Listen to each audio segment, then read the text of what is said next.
I am confused. Being philosophically consistent and being a very honest person, I'm sure you can tell me where God came from. All right. Go ahead.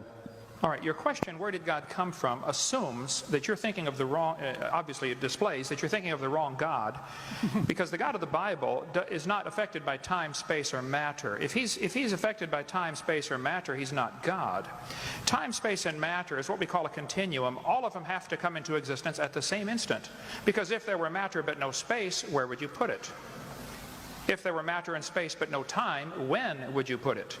You cannot have time, space, or matter independently. They have to come into existence simultaneously.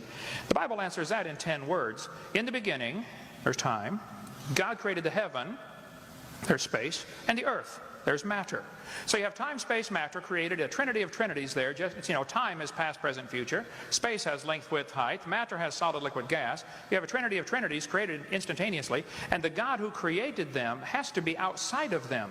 If he's limited by time, he's not God.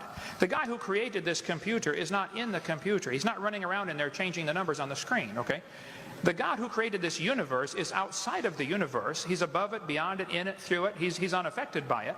So the concept that a spiritual force cannot have any effect on a material body, well then I guess you'd have to explain to me things like emotions and love and hatred and envy and jealousy and rationality.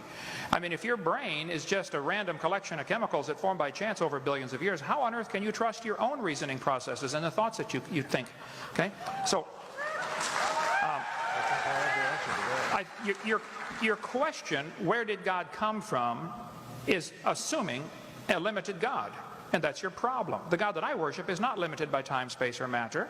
If I could fit the infinite God in my 3-pound brain, he would not be worth worshiping, that's for certain. So that's the God that I worship. Thank you.